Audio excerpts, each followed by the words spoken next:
Hello बच्चों, let's read the following question. A motor tire is pumped to a pressure of 3 atmosphere at 27 degrees Celsius when it suddenly burst. Calculate the resulting change in temperature of escaping air. Given gamma is equals to 1.4. हमें एक motor tyre दिया गया है जिसको 3 atmosphere के pressure पे क्या किया जा रहा है, 3 एटमॉस्फेयर के प्रेशर तक उसको पंप किया जा रहा है 27 डिग्री सेल्सियस पे। तो जो वो मोटर टायर है वो सडनली ब्रस्ट हो जाता है। अब सडन एक्सपेंशन हो रहा है, दैट मीन्स हमें अडियाबैटिक प्रोसेस दिया गया है। जब सडन एक्सपेंशन होता है तो उसे हम बोलते हैं adiabatic process. Calculate the resulting change in temperature of escaping air. अब सडन एक्सपेंशन होगा, अडियाबैटिक एक्सपेंशन है, तो एस्केपिंग एयर का टेम्परेचर क्या हो जाएगा, चेंज हो जाएगा, क्योंकि वहां पे हीट तो एक्सचेंज हो नहीं रहा। तो हमें वो resulting change in temperature find out करना है। गैमा का वैल्यू 1.4 दिया गया है।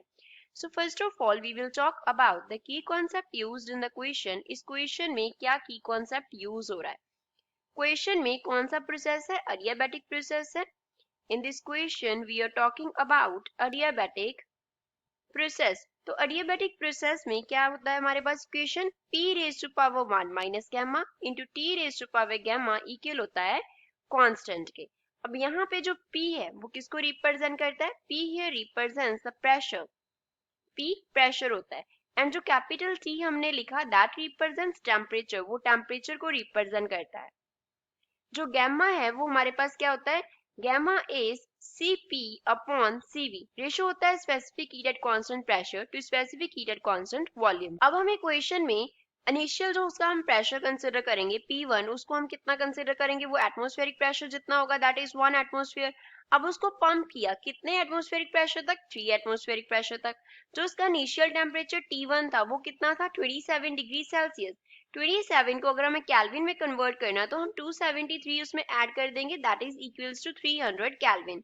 तो हमें क्या करना है? फाइनल टेम्परेचर फाइंड आउट करना है। गैमा का जो वैल्यू है वो 1.4 दिया गया है, तो इक्वेशन अप्लाई कर देंगे। We can write P1 raised to power 1 minus gamma into T1 raised to power gamma equals to final conditions, that is P2 raised to power 1 minus gamma into T2 raised to power gamma। तो हमें निकालना क्या है? T2 निकालना है। तो पहले हम क्या करेंगे? T1 एंड T2 की टर्म्स को एक तरफ लिख लेंगे। तो हम लिख सकते हैं T2 अपॉन T1, इसका कंबाइंड पावर क्या हो जाएगा? गैमा इज इक्वल्स टू क्या लिख सकते हैं? P1 अपॉन P2 लिख सकते हैं, इसका कंबाइंड पावर क्या हो जाएगा? 1 माइनस गैमा हो जाएगा।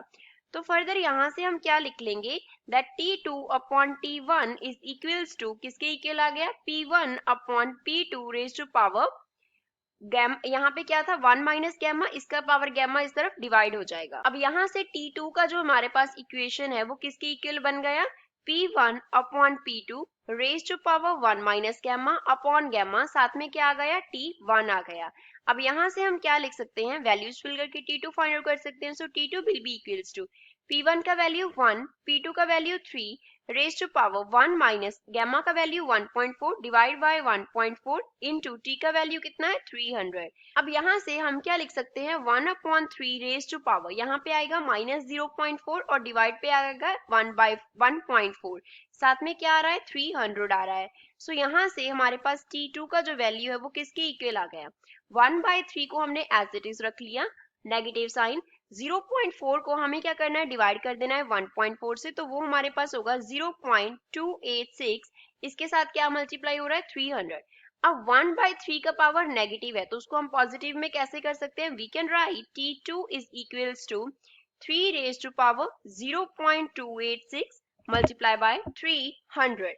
तो 3 का पावर 0.286, ये हमारे पास क्या आएगा? T2 will be equals to 1.37 multiply by क्या आ गया? 300। तो यहाँ से T2 इक्वल आ जाएगा 411 एंड यूनिट्स क्या होंगे? केल्विन।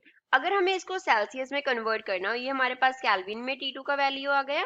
अगर सेल्सियस में कन्वर्ट करना तो क्या करेंगे? 411 में से माइनस कर देंगे 273 को, such that T2 is equals to 138 degree Celsius. So this is the final answer for the given question. I hope you understood well. Thanks.